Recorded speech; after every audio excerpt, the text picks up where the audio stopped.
back, guys. So you basically this page that you are landing on, and you have your backlog, you have your sprints, you have this panel called Epic. We had roadmap, backlog, board releases. I'm going to explain that as we go.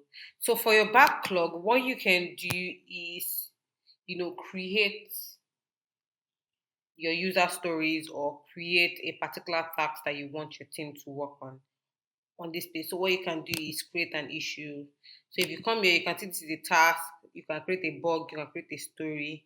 Let's say we wanted to create a story. So for our case study, we have as a user,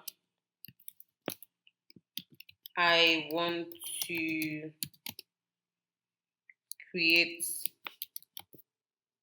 an account so that I can have access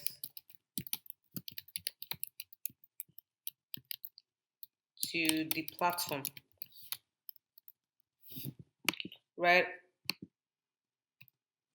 And you press enter, and then that's created. So that's we have our first user stories. But remember that I also mentioned something about Epic being features that are big that don't fit into your user story. So for example, for get person, there are several things that we want to do. We have to do authentication.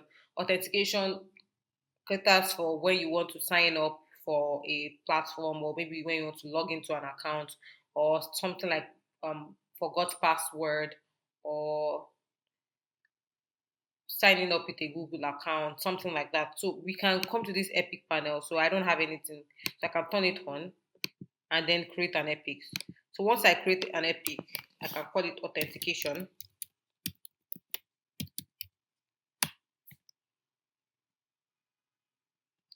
But remember that as a user, I want to create an account so that I can have access to the platform. So this is a user story. This user story can go under authentication as an Epic. So I can put this in authentication. So what I did was drag it, and so you can see that the authentication panel is there, showing that this user story is a part of this feature.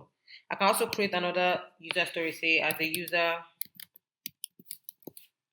I want to log in to my account.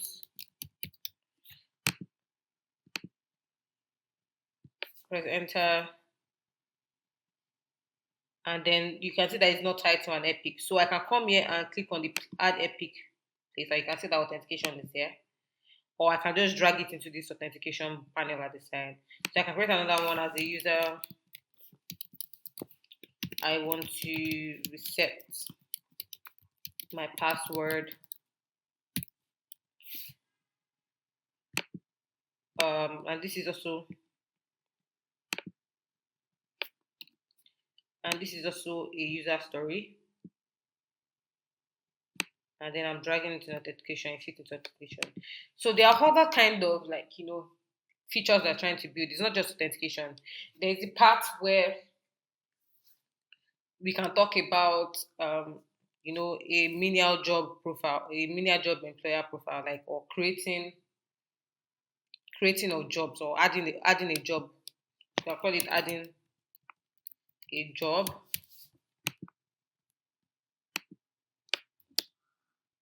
Then maybe apply for jobs.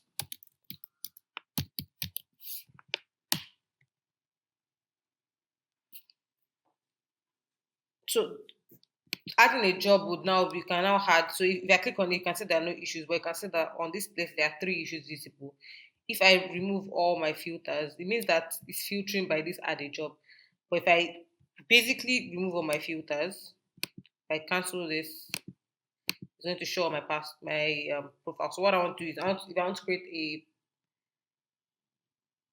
user story for adding a job, say okay, as a menial job employer,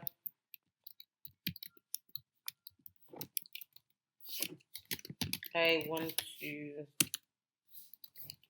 post a job for menial job seekers.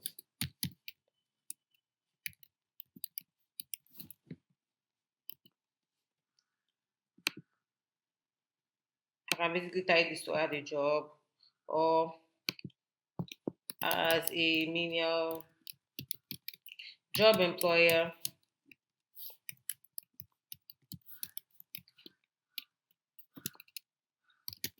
I want to see applications to my job listing.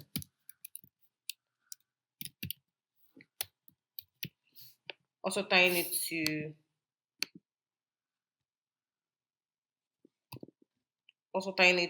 this add a job epic. So you can see that both all of them has a tag, the see authentication, you see add a job. So if I want to create for apply for a job too, I will do the same thing.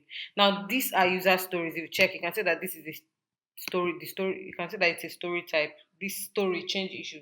So if I want to change it to a task, I can do that, task or a bug.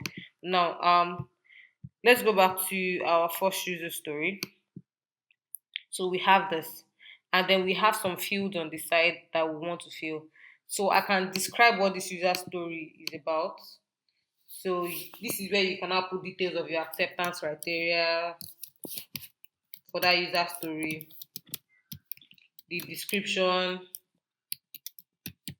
I put description. Oh, this is what this user is talking about. Creation of accounts. Then for acceptance criteria, that there must be this password length, stuff like that. So that's what you put in this description place, and then you save. Once you do that, the description stays here, and then you can assign this to somebody.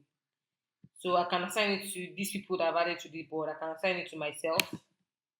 I can assign it to, since it's a user story, I can assign it to myself. I can assign it to Ayola. I can assign it to Demilade, or whoever I'm assigning. It means that this person is going to see this user story on their board. Now let's even say it's not assigned. All that. So now these are user stories, but user stories are broken down into tasks, right? And this is something you do with your team, because as a product manager, you are breaking down a particular epic or a particular feature into user stories, or a particular product into user stories. But of course, you have to work with your team to break that user story down into tasks. So for example,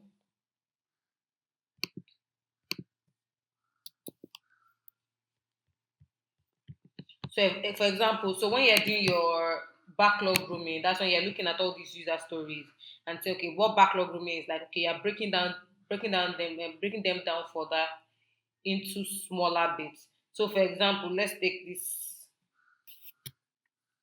I want to log into my account, basically, right? So there are different things you want to do. So on the front end, you might say, okay, on the front end, I want you to slice the user interface for it, or you need you to create the designs for it. Or on the back end, I need you to create an endpoint that allows me to call the details of a user's login or something like that. So what we do now is, for that user story, you can now break it down into tasks. You can come here.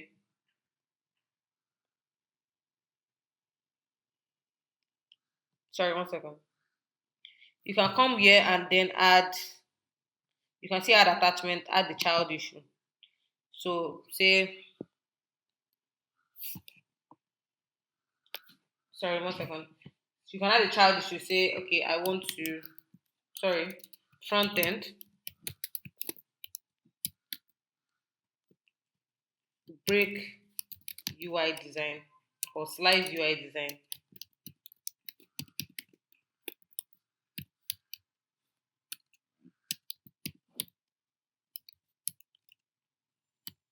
Design on login. Then you create, we can say backend. You can say slice, sorry, create an endpoint to get user details. You can create. So this are, so the thing is, it's not about you, it's not, you're not the one that's supposed to break this down. You're supposed to work with your team to break it down, because you're not very technical, so you might not know what task goes into a particular user story. This is why you work with the tech guys on your team to come up with your task. And if I don't want to add that as a child issue, I can come here and then create this as an issue, and I say, okay, front end. So I come here, I change this. So first thing is I'll change the story type to a task. So this is the tag I'm saying, oh, front end, slice UI design. And then I can come here and say backend and shorten that to backend BE and say create endpoint for login details. I can say another front end design, another front end, and say okay, consume API or endpoint, right? Once we have that, so I have three tasks like that. So remember that it's tied to authentication, so I can move it into the authentication epic.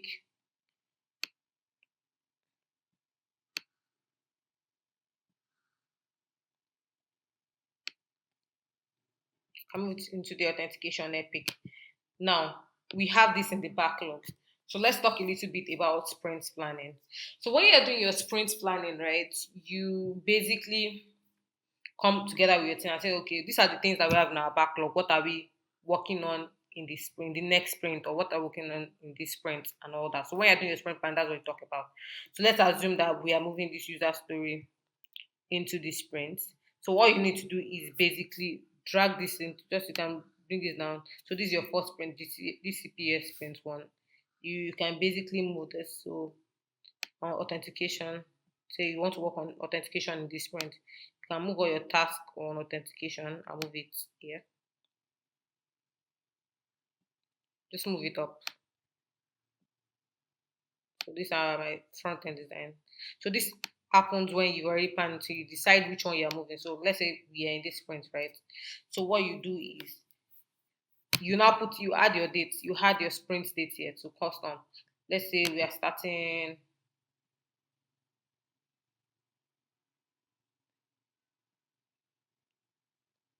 let's say we are starting June 6th to June 16 for our sprint, and then you update it.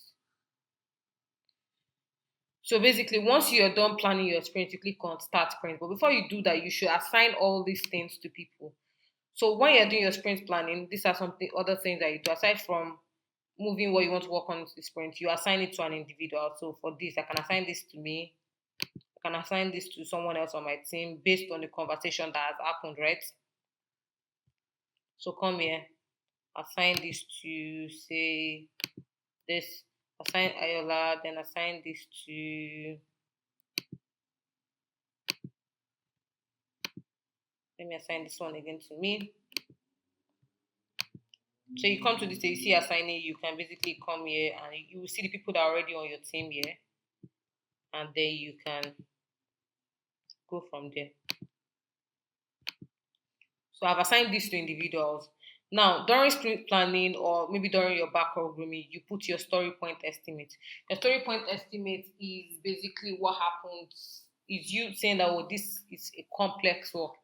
It's You usually use Fibonacci sequence basically from the numbers you use are basically one, two, three, then five. Sorry, one, three, five, then eight, then 13. So it's just for you to gauge the complexity as a task is complex, the story point increases. So you work with your team to come up with an estimate for it. So for each of those, we can come up with an estimate and say, oh, okay, this is so the story point estimate here. You can say, okay, oh, this is a user story is very complex. You can say, okay, it is 5 story points, or say 8 story points. That's because it's very complex, right? Or for this one, it's not very complex. You can add a story point to maybe three story points. You can say for this one, it's also not very complex. You can say it is just 1 story point. You can also add it from here. Then you can say for this one, you have another maybe 3 story points. And this is something that you decide on within the team. For this, you have 8. And then for this, you have 8.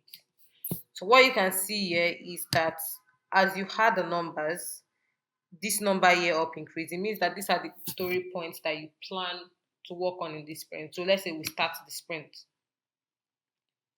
So usually you have to make sure that you put a description in all your tasks or acceptance criteria for those tasks for it to pass done. So once you start sprint,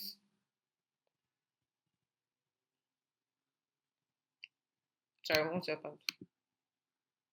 Okay, so once you start sprint, you can see this, and then you can click on start.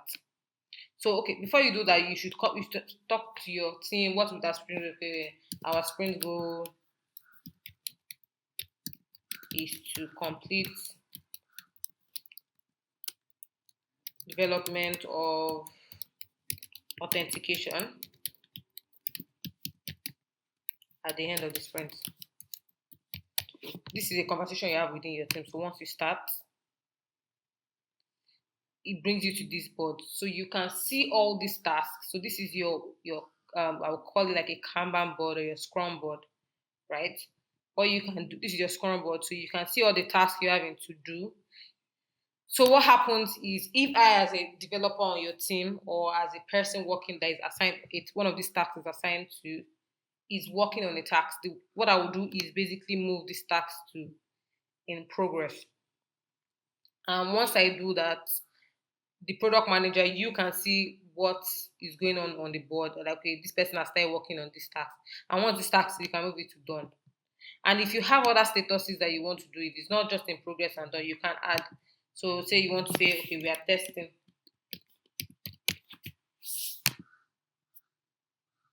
right? So testing comes before being done, so you can move it. Hold on.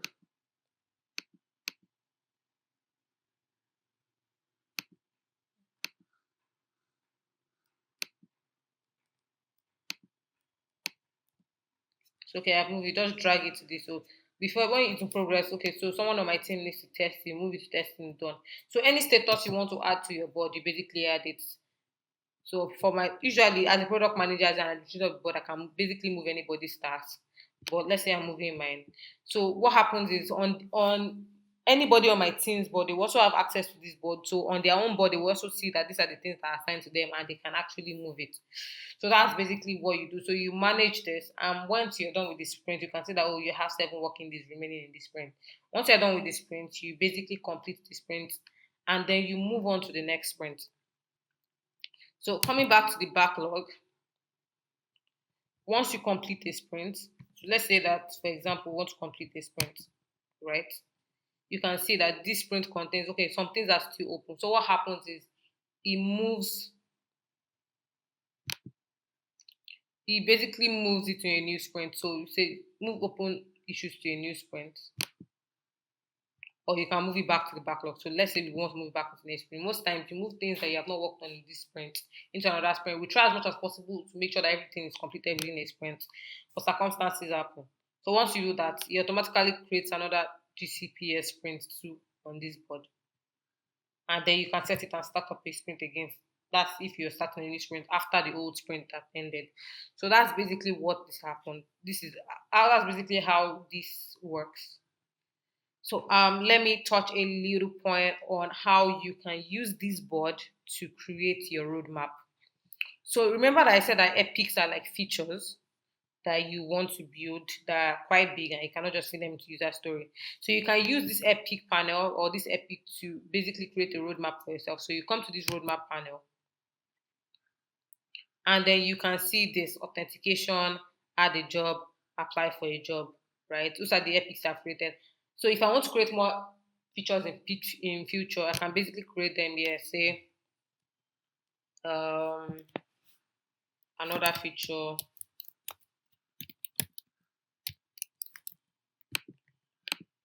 One second. Then I can create say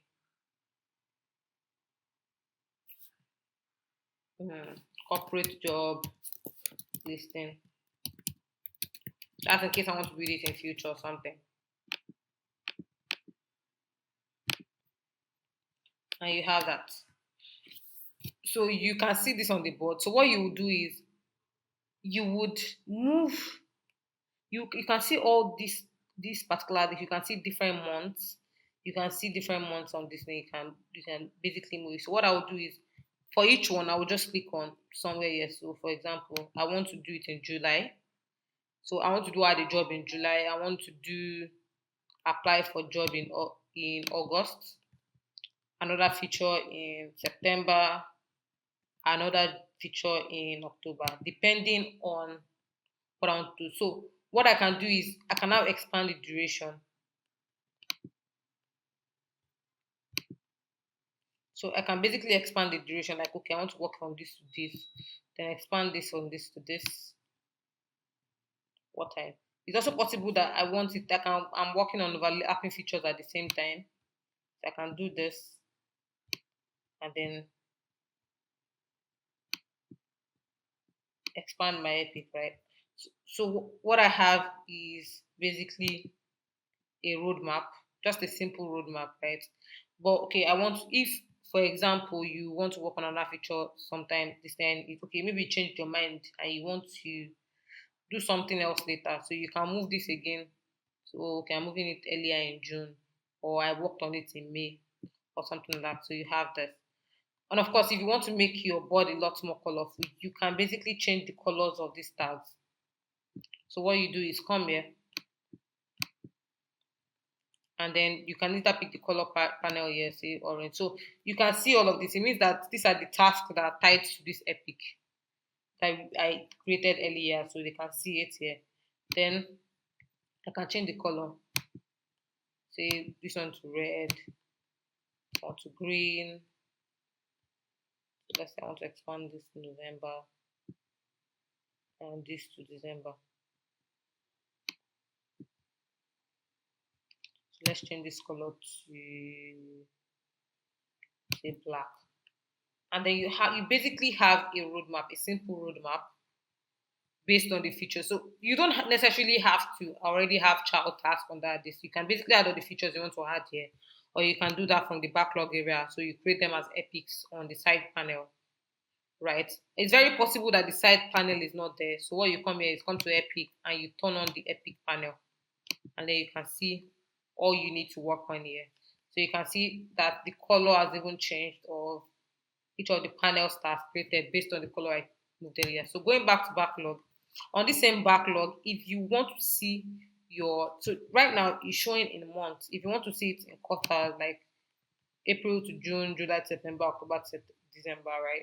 It basically shows you that. If you want to see it in weeks, you can basically see it in weeks and then you can scroll and see it as your roadmap. So that's basically what you can do, creating a simple roadmap using Jira, and I hope you've learned something.